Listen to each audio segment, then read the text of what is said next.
Good day, everyone. Welcome to the Just Us Coordinating Council Speaker Series. My name is Harold Dean Trulier, and I am the Executive Director of the Black Congregations Resource Center at Howard University. I'm also a graduate of Just Leadership USA's Leading with Conviction training and a proud member of the Just Us Coordinating Council. I am honored to be with you today as moderator for what will be a dynamic and empowering conversation as part of JCC's Federal Speaker Series. The JCC, as many of you know, is the first of its kind national policy table created by and for individuals impacted by the criminal legal system. I had the opportunity to attend the launch of this coalition over 3 years ago, and I'm so pleased to see how it has grown since then. Over the course of the last 3 years, we have built a table where everyone is welcome and all who are invited have a seat. This is a table where collectively we can leverage our lived experience as the expertise it is. Today's speaker series focuses on a powerful topic that is near to many of us: how faith informs advocacy, principles form strategy, and communing is powerful.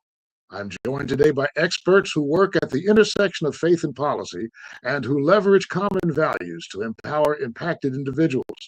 I'd like to welcome Dr. Monty Burks from the United States Department of Health and Human Services Center for Faith. I'd also want to welcome Rabbi Joseph Presner from the Religious Action Center of Reform Judaism and Mr. Scott Payton from Prison Fellowship. Today's session is meant to provide a deeper understanding of how to connect values, beliefs, and faith traditions to outcomes that create community. Before we dive into today's session, let's talk more about the coalition and today's topic. To adequately start addressing the harms caused by the criminal legal system, the JCC works to create pathways, access, and resources within each of these policy areas. Our mission is to enhance quality of life for justice-impacted individuals and their communities in order to restore human dignity. We do this by dismantling the policies that uphold marginalization and are ineffective. Today's focus, faith and advocacy, is one of renewed interest with federal policymakers and is an important conversation when we consider how to strategically align our goals with the values of stakeholders. Today's session centers on those most impacted as we highlight new approaches and resources to explore advocacy opportunities and connect with experts and advocates supporting change. One of the things that we are really excited about is how policymakers have discovered the faith community and see the need for the faith community to be involved. A lot of the research that's been done on reentry centers on two critical components of reentry. One is the values that men and women have upon returning to society. In sociology, we call them pro-social values. And the other is pro-social networks, the ways that people spend their time connecting with other people in their communities and in services. Faith communities provide strong support in both of these areas. They are communities of value, and they are also communities of relationships. And these can be mobilized strategically in order to bring about the policy changes we need so that justice rolls down like waters and righteousness as a mighty stream. And so we are excited today to welcome our first guest, Dr. Monty Burks, who is the director at the Health and Human Services Center for Faith at the United States Department of Health and Human Services, where he advances faith-based and community partnerships that strengthen recovery systems, workforce pathways, and second chance opportunities nationwide. His work focuses on integrating community-driven capacity with public systems to improve outcomes in behavioral health, reentry, prevention, and economic mobility. Previously, he served as deputy director of the Tennessee Governor's Faith-Based and Community Initiative. Informed by lived experience, Monty brings over 20 years of leadership across behavioral health, criminal justice, workforce development, and higher education. He is a national speaker, Brazilian Jiu-Jitsu black belt instructor, and committed mentor focused on translating resilience into systems-level impact. Welcome, Dr. Burks, and we look forward to learning more about your work with the Health and Human Services Faith Center The floor is yours. Absolutely. So, Dr. Trula, thank you so much for a wonderful introduction. Listening to you read that, I feel like a gifted orator just described a person that I didn't know and somebody that I possibly wanted to meet. So I'm honored to be here, honored to be able to speak with people with the lived experience of the criminal justice system. I'm thankful to be here. I represent the United States Department of Health and Human Services. I'm the director for the Center for Faith. So what we do with the Center for Faith is we help magnify the voices of our faith-based communities, our socially committed nonprofits that are houses of worship that provide unique resources in the community that include workforce development, pathways to so many different avenues to freedom, as so many people on this webinar can attest to, and also make sure that the resources are aligned and the government does not provide or create a barrier to the services that people have in the community. Next slide, please. Some of our most recent work has involved building our office, building a newly established office. This is my team. Ben O'Dell's our senior advisor, deputy director, Catherine Pacheco, John Tate, and Clintandra Thomas, who helps put together our webinar series that I'm going to share in a few minutes. Next slide, please. So some of our collaborations include working across faith communities, but also working in education gaps. In December, we had a convening of our HBCU presidents and brought them into DC to talk about some of the specific needs in our communities for students that go to HBCUs and how they graduate and matriculate into the workforce. A lot of our HBCUs are ground zero for people who have justice involvement in particular communities. And our HBCUs have always been a guiding light and resource to get people back into the workforce using one of the greatest gifts that we can give them, an education. Next slide, please. Also, we've traveled around the country to meet people in very different spaces. Again, living and using lived expertise as the guiding light and the guiding force, working with people to establish relationships and communities from the West, from California all the way up into the Northeast, listening to the stories of how people with lived experience have been involved with ground zero approaches to addiction, substance abuse, treatment, human trafficking, recognizing human trafficking, and also providing mentorship to people on the ground. We were recently at a policy summit at Morehouse College in Atlanta, a 988 suicide prevention summit, and we met with different HBCUs and colleges to talk about how important it was to bring people with lived experience into leadership roles so they can reach out to their community. The more people that have been through things in leadership roles can reach more people, sometimes people that I will never be able to reach because of cultural competency, but I do have enough cultural humility to understand that we need more people at the table so we can create more tables. Next slide, please. So here's a few QR codes for some of our most recent webinars. In May, our webinar was supporting the journey around faith, mental health, and mental wellness and community care. And we brought in different individuals around the country to talk about access to mental health resources, but also what is mental wellness? How is that defined? And what is healthy activities that support this? In April, our webinar included reentry advocates and champions from across the country. And it was for Second Chance Month. And we explored how faith and community partnerships can help individuals rebuild their lives after incarceration. Some of the highlights, we had Jimmy McGill from Arkansas. We had Stephanie Taylor Thompson from the Midwest. We had Carolina Ayala from the Southwest. And we had other reentry advocates from across the country, most notable Philip Cooper from the great state of North Carolina, giving their true story of how they've used their lived experience to create systems or to disrupt systems that didn't work well and to bring new lived experience resource into those equations. Next slide, please. And then lastly, this is our contact information at the Center for Faith. I look forward to working with each and every one of you in some form or capacity. I believe that lived experience is one of the most key components when you deal with any type of continuum of care, prevention, treatment, recovery, criminal justice. In my own personal journey, I've used my lived experience to help other people not only find their voice, but to find leadership roles so they can help other people find their voice. March 3rd, I celebrated 26 years free from life-controlling issues. I've used my lived experience and my experience. Some of the things didn't go so well, but I learned along the way that every single piece that was broken, when given an opportunity to heal, can help other people find their voice and also be more impactful in their communities. So the progeny of that work is when I was in Tennessee, I built Tennessee's first faith-based initiative inside of a state government office. I utilized people that had been formerly incarcerated and people that were in recovery to staff that initiative. I moved over to the Tennessee Governor's Office to build an initiative around people that were incarcerated, providing mentorship for post-incarceration. And now I'm here in DC with the same energy, encouraging people with lived experience to become our friend, to become our ally, to become our resource, so we can become your resource. I think this is said well, is there's going to be a time when you don't know what the adequate resource is, or you don't know how to find it. But the lesson learned is, once you know what the resource gap is, you can become a resource or a bridge to make sure that people do not have to suffer the same way that you did. That's the power with giving people an opportunity to tell their story. People love a good comeback story, and the setback is not as great as the comeback. And this is the power of people using lived experience in the professional space. Our faith communities and our houses of worship have been the first model of successful reentry in the United States. All shout outs to my friends at Prison Fellowship, Chuck Colson.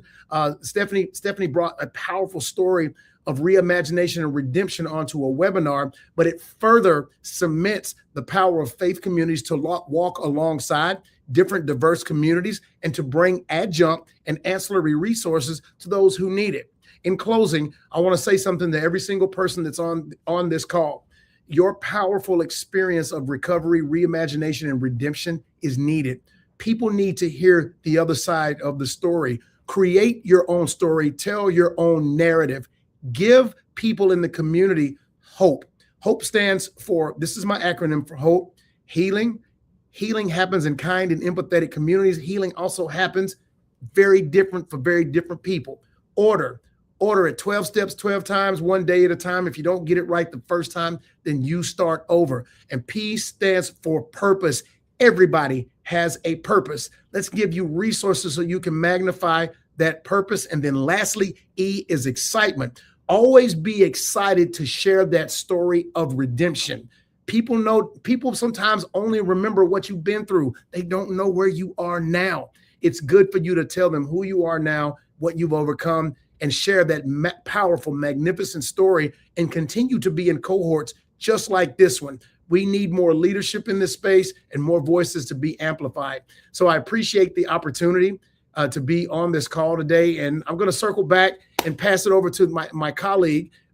So this was the first time I was able to be invited on here to meet some of my colleagues that I hope that I will be able to work with in the future. But Rabbi Jonah, I want to pass to you and allow you the opportunity to talk about what you guys do. And thank you for the time today. Thank you, Dr. Burks. And we will circle back for questions afterwards. We really are appreciative of your lived experience and how your office serves faith communities of all kinds across the country. Before I introduce our next guest, this is a good time to remind those in attendance today that all slides and the recording from today's speaker series will be available online later this week. Next, I'd like to welcome Rabbi Jonah Presner, who serves as the director of the Religious Action Center of Reform Judaism. For more than 6 decades, the Religious Action Center of Reform Judaism, the RAC, has worked to educate, inspire, and mobilize the Reformed Jewish community to advocate for social justice. They mobilize around federal, state, provincial, and local legislation on more than 70 pressing social economic issues, including gun violence prevention, immigration, reproductive rights, and the criminal justice system. Rabbi Presner also serves as Senior Vice President of the Union of Reformed Judaism and has been named one of the most influential rabbis in America by Newsweek magazine. He is an inspirational leader and tireless advocate for social justice, whose work focuses on encouraging Jewish communities to reach across the lines of race, class, and faith while campaigning for social justice. He is a visiting scholar at Harvard University, speaks regularly on college campuses, has trained students on all 4 campuses of the Hebrew Union College, Jewish Institute of Religion, and gives speeches in interfaith and secular venues all over the world. Rabbi Fresner, it is an honor to have you with us today, and we look forward to learning from you. The floor is yours. Oh my goodness, Dr. Trullier, what a wonderful introduction and a most gracious invitation, especially given your lived experience and your just leadership as you have taken your life's work and story into the public realm. And it's an honor also to be with Dr. Birx. Thank you for what you're doing to leverage the federal government and Health and Human Services with a faith-rooted approach to make the world and this country a more just and loving place. It is great to be with you at Just Leadership USA and to be in partnership with you all. Indeed, I'm Rabbi Jonah Pessner, and I lead the largest and most diverse denomination in Jewish life. There are 2.1 million Reform Jews. We are diverse. We have Black Jews, brown Jews, Asian Jews, Latino Jews, Mizrahi Jews, Sephardi Jews, Jews of all hues. And so it's really, we're all impacted in the Jewish community by all the others systems of justice and injustice and racism and bigotry that everybody else across lines in the Christian and Muslim communities, but also in the multiracial democracy. Go ahead to the next slide, because I want to begin to tell the story. First of all, we are rooted in our Jewish tradition, which we share in many ways with our Muslim cousins and our Christian siblings. For thousands of years, we've been guided by the Torah's injunction, the first 5 books of the Bible, which tell us many different times, many different ways, that we are to be protective of the most vulnerable, the widow, the orphan, and the stranger. We're to open our hands to the needy and to the poor. This is the Torah, the Bible at its best. It's a political document. It's a call to action for what my Christian friends call the least of these. And we're also guided by the original call when God said to Sarah and Abraham, go off to that land so far away, be in covenant with me. It was for a purpose. It wasn't just to go be in the promised land. It wasn't just to go be God's people. It was to be a blessing.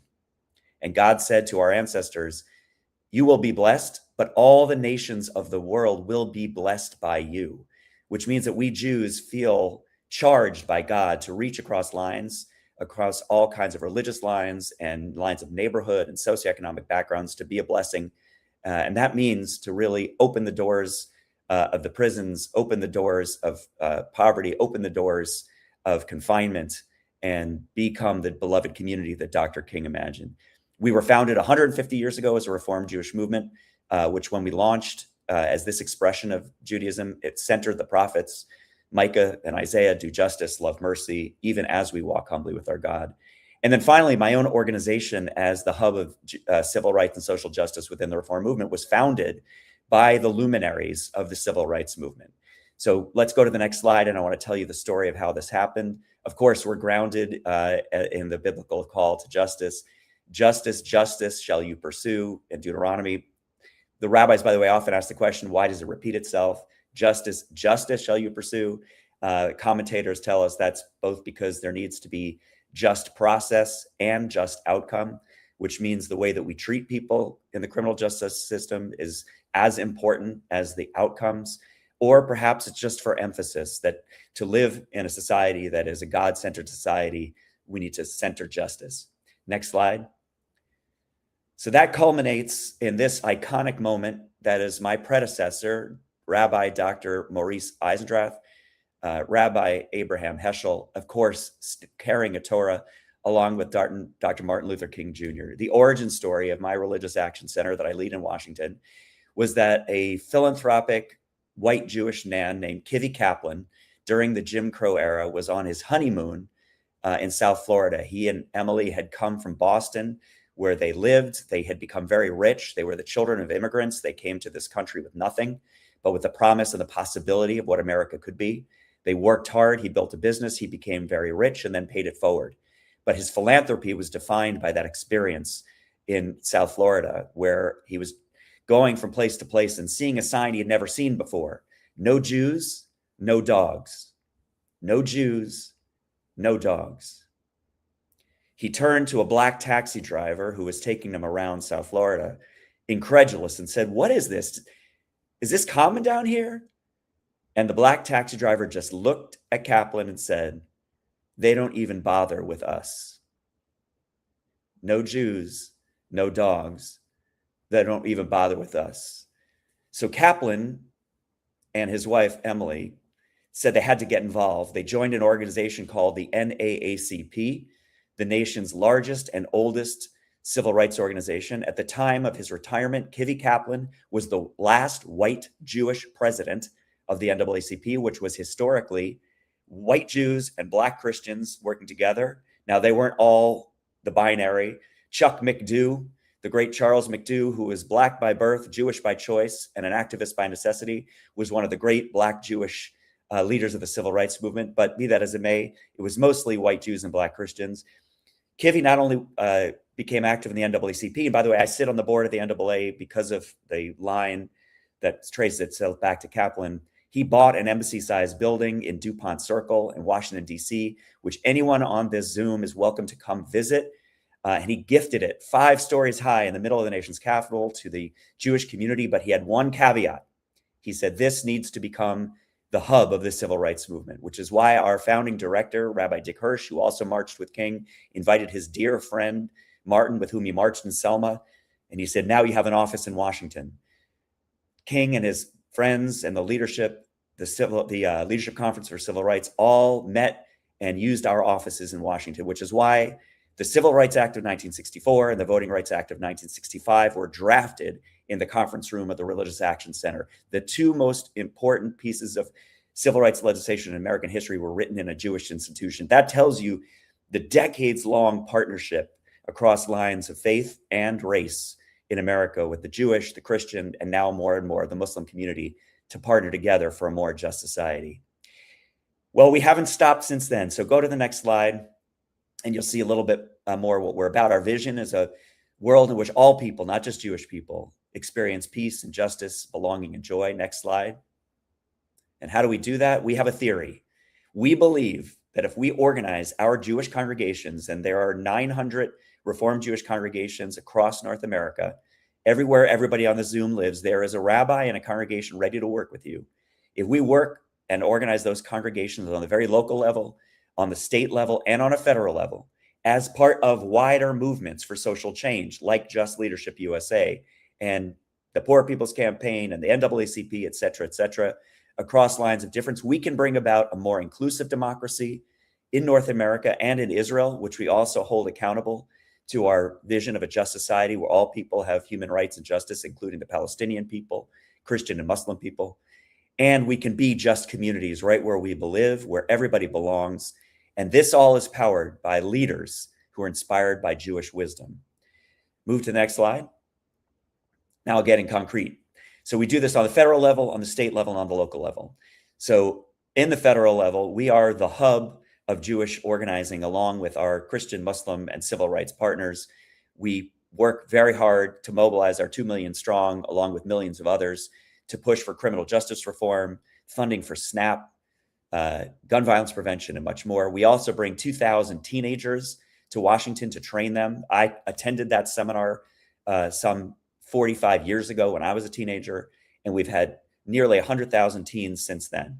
So this movement has to be youth-led in addition to adults, and we bring our people together on a national level for a big conference every 2 years as well.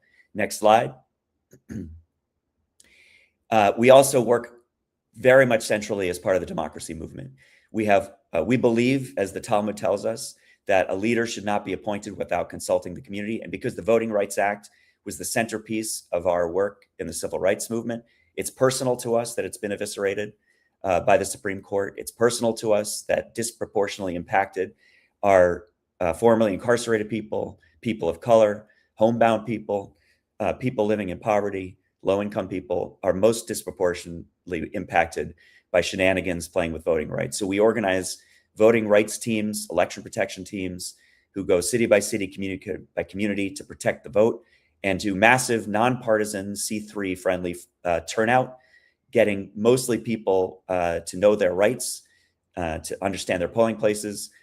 We work with Center for Common Ground, and we do postcarding campaign, texting, and door knocking, nonpartisan, just making sure folks know their rights and turn out to vote.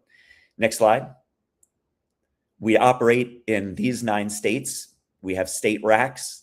And why these 9 states? They add up to the 60% of the American Jewish community. So particularly if you live in one of these 9 RAC states, We have a state organizer working with you to help advance criminal justice reform. We've had many successes. I'll highlight a couple of them in a minute concretely. We're most powerful and strong in these 9 states, although we're in all 50 states. So wherever you live, we're with you. Next slide. My friend, my partner, Desmond Meade. I know many of you know Desmond, have been inspired by Desmond.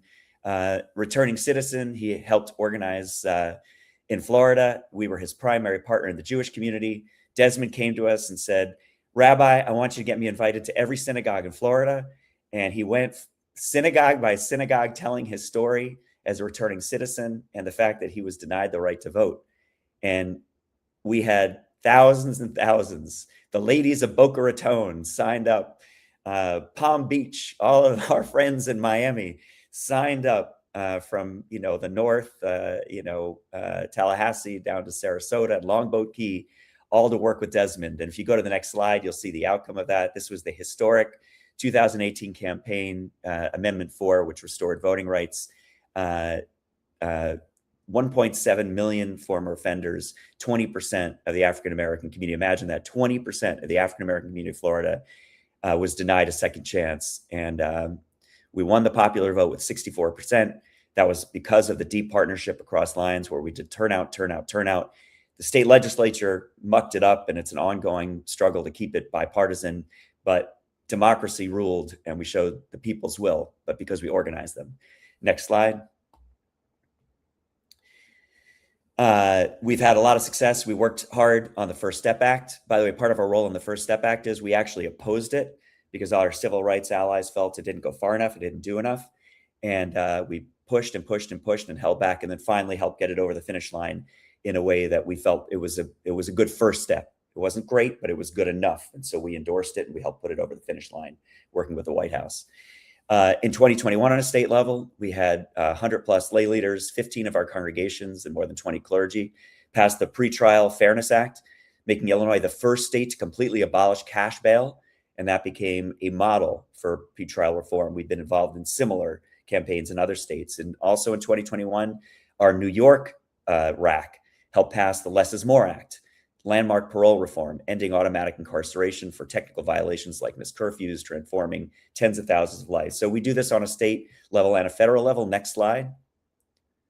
We do this work on a very local level. And that's why I was so moved by my 2 colleagues, Dr. Burks and Dr. Trulier, who talked about their own reentry stories. Because as an example, Central Synagogue in Manhattan, one of the kind of biggest and most affluent Jewish communities in the world, but diverse, members of its congregation who are low income, members who are themselves returning citizens, have done a deep dive working throughout the prison system to help people, whether they're Jewish, not Jewish, interested in Judaism, whatever, rooted in our faith tradition, but not proselytizing, just to help people come into their new lives. Coming Home seeks to accompany people on the journey, setting goals, healing some of the trauma, becoming active, civically engaged citizens, and growing together. They do a whole lot more about matching people coming out of jail or prison with internships, public health, public policy, media, and law, providing formerly incarcerated people with meaningful work. So it's both the spiritual, the personal, but also addressing the systemic barriers for people to return. Finally, last slide, actually second to last slide. All of this is, again, deeply rooted in our text. We don't do this because of some external political agenda. We do it because of an ancient political agenda. As Leviticus tells us, again in the Torah, the 3rd book, you shall commit no injustice in judgment. You shall not favor a poor person or defer to a great person. You shall judge your fellow with righteousness. So justice shall you pursue. The way we adjudicate disputes and have a system of justice has to be as fair as the actual outcomes. And finally, we invite you to join us in this work. Final slide. I invite you to zap the QR code. You'll both get to our website for Every Voice, Every Vote, which is happening right now in real time, making sure that every person, formerly incarcerated people, returning citizens, low-income folk who are undereducated about the voting system, all have a chance to vote. And that will be an entryway. You can also visit all of the other various strategies and programs I just talked about. And just my final closing words are, as the Jews are commanded to do justice and love mercy, we don't only walk humbly with God. We walk humbly with all of you. Any one of the 100 of you can join with us and help build a more just society. Thank you for having me. Rabbi, thank you. I want to ask a quick follow-up question. Based on your long history of engaging Jewish communities to reach across the lines of race, class, and faith, what practical advice do you have for advocates on how to sustain conditions when diverse partner organizations may hold differing views on other issues? Thank you for the question. It's not a quick one, Dr. Trulier. I think it's actually quite a complicated one, but I won't take up the entire webinar with it. I will say, both as a strategic kind of way to approach this, but then also some examples. God gave us 2 ears and 1 mouth for a reason, which means when we're in complex coalitions, I like to listen first and be curious before I challenge or condemn, which means when folks say something like, well, how can I work with the Jewish community because of Israel-Palestine? I don't point a finger and rebuke first. I ask a question. I say, well, tell me what you mean by that. What's hard for you? What are you seeing? And then people talk about what's happening in the Middle East. And I say, well, are you curious about why I care about both Israel and Palestine? And can we agree that reforming our criminal justice system here in the US is something we can agree on? And even if we don't have complete shared agreements about what's happening in Israel, Palestine, can we at least hear each other and then respectfully disagree? I work with the USCCB, the Catholic bishops, all the time. Guess what? They don't agree with me on LGBTQ rights. They don't agree with me on what we're trying to do to protect trans kids. They certainly don't agree with me on reproductive justice. But we're not going to allow our people to be rounded up by ICE and kidnapped and sent away, deported without due process. We can agree on that. So I'll tell you, just to paint a picture of what this looks like. In other words, so the priests and I have to listen to each other, be curious. I've worked with many Black pastors who I used to see on the opposite side on the gay marriage issue, but on the same side as the criminal justice reform issue. And I wrote an article, which I could share with the group, with Pastor Herman Hamilton, called Community, Not Coalition. Coalition says, well, we work on the issues we agree on, but we don't talk to each other about the other. We said, no, we're going to work on the issues we agree on, but we're going to be in deeper listening and discernment on the issues that are hard, because we believe God put us into this relationship for a reason. Final example is I was on the ground in Minnesota for the weeks between when Renee Good was murdered by ICE and when Alex Preddy was murdered. And we were together with the priests, the imams, the rabbis, the pastors, all coming together across lines to protect undocumented people. Whatever your politics are in immigration, we can all agree people deserve due process of law. They don't get to have their to be shot by ICE without due process, or to be incarcerated and spirited away without due process. And there were a lot of people in that room. I preached at the big Temple Israel. There were Jews wearing Jewish talitot and kippahs, and there were Muslim sisters and brothers wearing keffiyehs. And the rabbi stood up and said, today, we are all, whatever we feel about what's happening in the Middle East, we are here for one reason. We want to get ICE out of our neighborhoods and keep our people safe. And on that, we agree. So we got to both agree on what we agree on, and we have to be curious and respectful and thoughtful about what we disagree on. Does that make sense, Dr. Trulier? That does, and that's really good. Thank you so much. Thank you so much, Rabbi. We'll have more questions later. 50 years ago, a former attorney and advisor to President Nixon found himself experiencing a journey that many of us know well: re-entry. Born from his personal belief about the power of mobilizing the Christian church for ministry with the incarcerated, Chuck Colson founded Prison Fellowship. In his words, quote, "The fact that a man has committed a crime and is paying the price does not mean that he forfeits his God's given dignity." Since its founding, Prison Fellowship is now the nation's largest Christian nonprofit, equipping the church to serve currently and formerly incarcerated people and their families, and to advocate for justice and human dignity both inside and outside the prison walls. Today, we are joined by Mr. Scott Payton, Senior Director of Government Affairs at Prison Fellowship. Mr. Payton brings over a decade of experience in Louisiana's criminal justice system, specializing in juvenile and adult probation and parole. His career has spanned roles focused on child welfare, law enforcement, and correctional support. He is also a veteran, having served in the Louisiana National Guard during Operation Desert Storm. Prior to joining Prison Fellowship, Peyton served as a regional director of a national criminal justice initiative, overseeing state advocacy efforts and advancing criminal justice policy. He has witnessed firsthand the importance of rehabilitation and reentry programs, as well as the need for meaningful change within the criminal justice system. Scott, thank you for being here today. Thank you, and good afternoon. This is the day the Lord has made. Let us rejoice and be glad in it. I want to thank Just Leadership USA for this opportunity to share about Prison Fellowship. As Dr. Trulier mentioned, this year is especially meaningful for Prison Fellowship because we are celebrating our 50th anniversary. Since Chuck Colson founded the ministry in 1976, God has used Prison Fellowship to bring hope, healing, transformation to millions of people impacted by both crime and incarceration. For 50 years, we have sought to live out Christ's call to remember those in prison and to demonstrate that no one is beyond the reach of God's grace. Today, I'd like to share who we are, why we do this work, and how God continues to move through Prison Fellowship in the families that we serve, in prisons, in communities, and through public policy. Next slide, please. Our mission is simple: to encounter Jesus with those impacted by incarceration. And notice that our mission isn't simply to serve people. It is to encounter Jesus, an emphasis on with those impacted by incarceration. And our vision is equally as compelling. We envision a revival of the church inside and outside a prison that brings justice, mercy, and hope to our culture. We believe that God is raising up a church behind bars.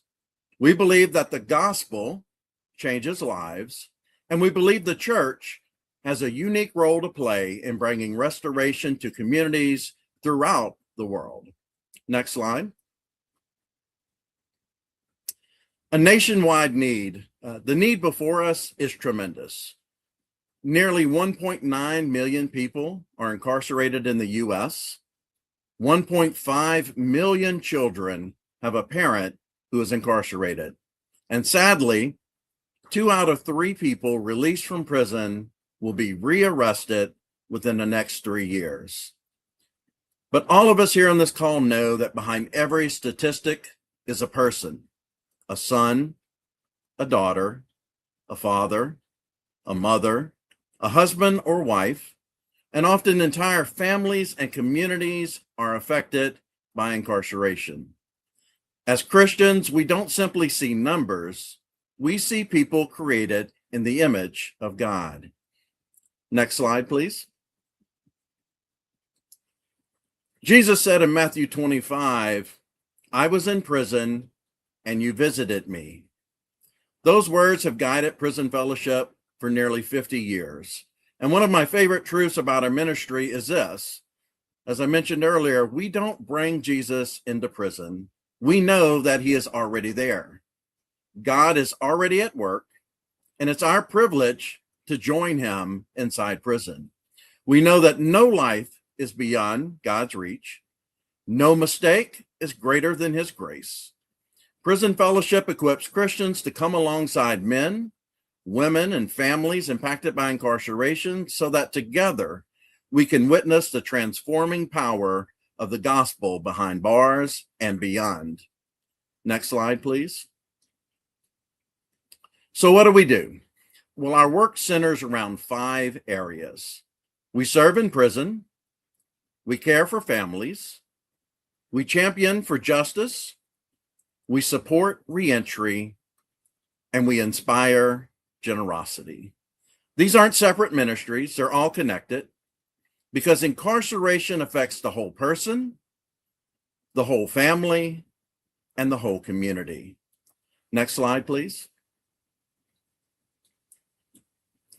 Jesus is alive and at work in prisons and jails throughout our country. When we draw near to our incarcerated brothers and sisters, the church inside, we join him in the amazing work that he is already doing. Through ministries such as the Prison Fellowship Academy, Prison Fellowship Grow, Prison Fellowship Lead, Hope Events, Inside Journal, and Warden Exchange. Through these programs, we seek to foster spiritual transformation and human flourishing. And one of the most exciting developments in our history is happening right now. After 50 years of ministry, Prison Fellowship has now entered the Federal Bureau of Prisons. And this month, we will celebrate the launch of the first Prison Fellowship Academy inside a federal facility at FCI El Reno in Oklahoma. This is a historic milestone. For decades, we have ministered in state prisons across the country. And now that same gospel-centered transformation that has impacted thousands of lives is becoming available inside the federal system as well. We believe God is doing remarkable things behind prison walls, and we are grateful to be there witnessing them. Next slide, please. Care for families. We all know that incarceration affects far more than the individual who is serving time. Children often carry feelings of isolation, fear, and shame. Through Prison Fellowship Angel Tree, local churches become the hands and feet of Jesus.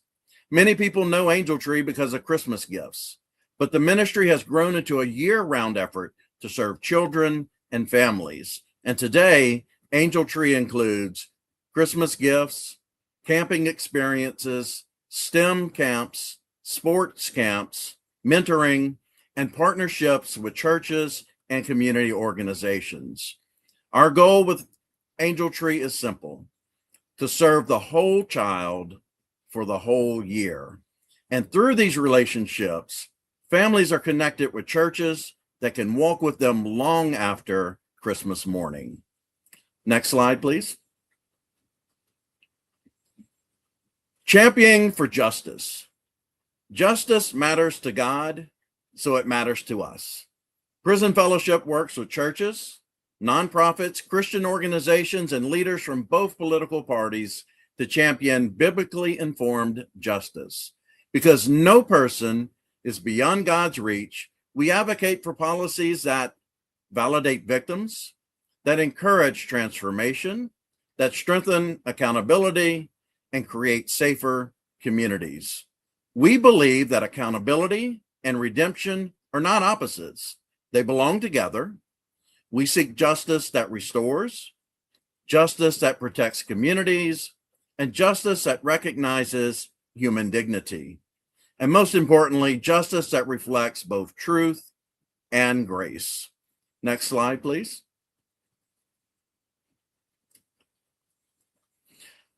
We support reentry because we know that leaving prison is not the end of the journey. For many, it is only the beginning. The early days after release are often filled with enormous challenges involving housing, employment, relationships, and community support. And that is why Prison Fellowship equips churches to become places of welcome, places of belonging, and places of ongoing support. Ultimately, our goal is complete reintegration. We want to see stigma replaced with acceptance. We want to see broken relationships restored, communities strengthened, and identities rebuilt in the love and image of Christ. Because true success is not merely staying out of prison. True success is flourishing. Next slide.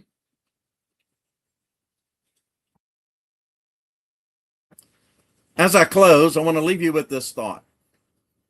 Prison Fellowship is about far more than prison ministry. Prison Fellowship is about the gospel. It is about believing that no one is beyond redemption. It is about joining God in his work of bringing justice, mercy, and hope to people and communities that desperately need all three. And during this 50th anniversary, we at Prison Fellowship are grateful that God continues to open new doors, including our recent expansion into the Federal Bureau of Prisons, and we are super excited about what lies ahead. You will notice on these last two slides that they contain QR codes. One, the QR code on this slide will take you to learn more about Prison Fellowship's advocacy efforts and how we're working to advance justice that restores. Next slide, please. The other will connect you with our Justice Ambassador Program and volunteer opportunities, where you can join thousands of Christians across the country who are using their voices, their time, and their gifts to serve those impacted by incarceration. Whether it's through prayer, mentoring, advocacy, volunteering, or simply learning more, there is a place for everyone in this ministry. For 50 years, God has been writing stories of redemption through Prison Fellowship.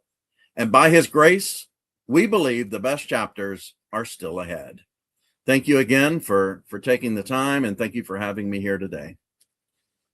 Thank you so much, Scott. Listen, here's a follow-up question, because we're very much concerned about policy here and the connection of how our service ministries, our ministries of service, connect to policy. About 10 years ago, I wrote a piece for the John Jay College of Criminal Justice on language and human dignity, and how some of the tough on crime language that is used in public discourse strips away at some of the notions of human dignity that those of us in the faith community have. Can you talk about how Prison Fellowship's theology, understanding of human dignity and creation in the image of God impacts the way you advocate for just public policies in criminal justice? Absolutely, Doc. That is a great question. And it's at the center of Prison Fellowship's mission and our vision. You can imagine Chuck Colson, who was general counsel for the president, had the president's ear, was in an office very close to the president of the United States. So Chuck went from being the number 3, 4 person in the entire country, maybe even in the world, to a BOP prison ID number, just in a matter of moments. And what he saw changed his life. What he saw inspired this ministry to continue for 50 plus years, and it was built and founded on human dignity. Chuck realized that while he was incarcerated, he lost that dignity. He became a number. He saw others in prison suffering through the same thing that he was going through. So when he got out, his mission was to engage the churches to restore human dignity. And when we get into tough on crime, tough on crime assumes that punishment alone produces judgment. Yet lasting public safety, healthier communities, they're built when people are held accountable. And then people are given that opportunity for redemption, the opportunity to restore their lives. At Prison Fellowship, we believe that justice and mercy are not in competition, and that true justice does a lot more than punish the wrongdoing. It seeks restoration whenever possible. And if you think about it, what greater justice could we have for a victim of crime if we can show them that the person that caused harm has changed their lives, will not create any new victims, and has become a productive citizen in their communities and a contributing member to their communities. That is justice. And I think when it comes to tough on crime, we have to make sure that we are certain that we are holding people accountable, but giving them that opportunity, recognizing that men and women have the opportunity to change. We all make mistakes. It's how we recover, and we have to have that opportunity to prove that. Thanks, Scott. Really appreciate your remarks and the work that Prison Fellowship has done over the years. I want to bring all of our speakers back in for one question before we open it up for audience questions. And here's a question for all three of you. Okay.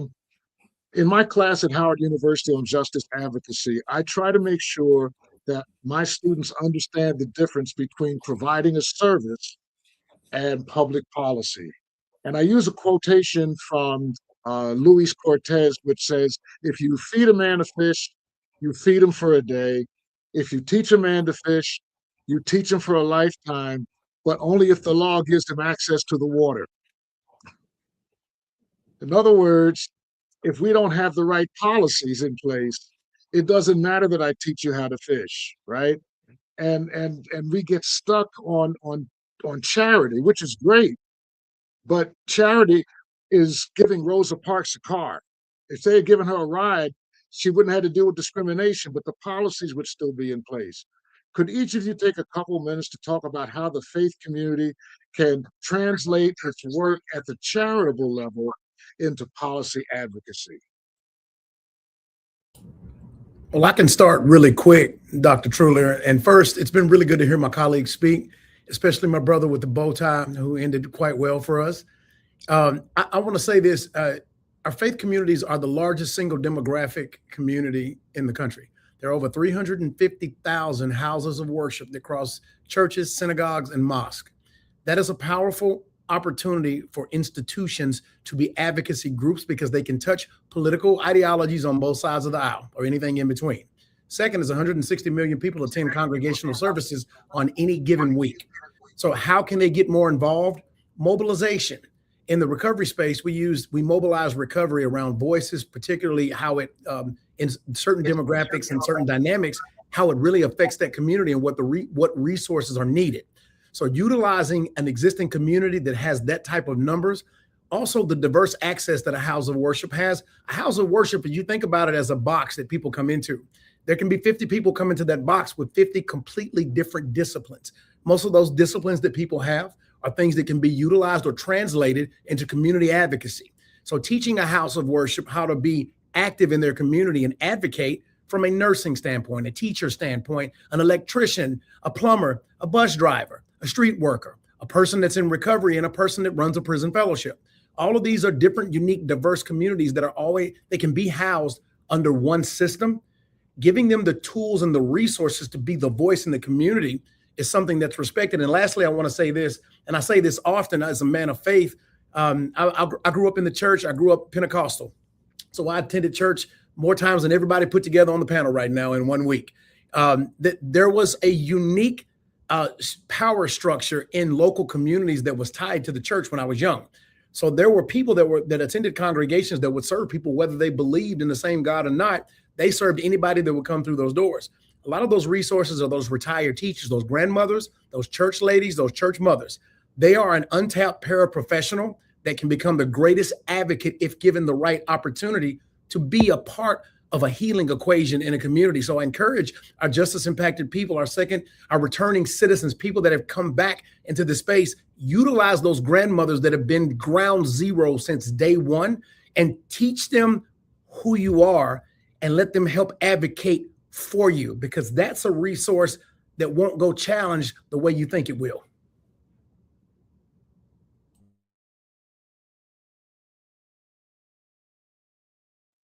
Same question. Moving from service to advocacy. I guess I will hop in here. I know everybody had 15, 20 minutes of me, so I was going to try to give you a little buffer. I think, Doc, this sums up our vision of a revival inside the church, inside and outside of prison, to bring justice, mercy, and hope to our culture. The churches to help move this forward that supports our advocacy. If we can get the people in the pews to understand this issue and why it's important, then we have a powerful force. As Monty gave the stat there, if we can get the average person that sits in the pew to pick up the phone when there's a bad criminal justice policy going on, if we can make people understand or help people understand that justice is important to God, and this should be important for you, and we work to do that by educating the church, by welcoming them in through the Angel Tree program, sitting with families to understand the impacts of incarceration. When I was working here in Louisiana, the Secretary of DOC, Jimmy LeBlanc, told me, he was like, Scott, you can pass every policy you want in the Capitol. It's the culture you have to change. And now he was talking about the culture inside DOC, the men and women that work with the individuals incarcerated. But I would expand that outward, that we have to have people understand why this issue is important to them. And I think our churches are best positioned to do that.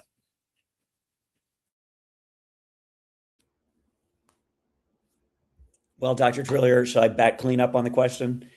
I'm so inspired that you started with if you give a man a fish, if you teach him to fish, because unfortunately, I'm not in my office. I just texted my administrative assistant to send, this is a poster that lives on my wall, which I'll read because you can't see it on my phone. She just texted me a picture of it. It says, it's a huge poster and it's right across from my desk. So I see it every day. If you give me a fish, you have fed me for a day. If you teach me to fish, then you have fed me until the river is contaminated or the shoreline gets seized for development. But if you teach me to organize, then whatever the challenges are, I can join together with my peers, and together we will fashion our own solution. This is why I love Desmond Meade. Desmond Meade it wasn't enough for him to learn how to reenter. It wasn't enough for him to just teach others how to reenter. He organized impacted people, some of whom are on this call right now, to rise up and build power among themselves. And then Desmond organized me. And then Desmond organized 100 rabbis in Florida.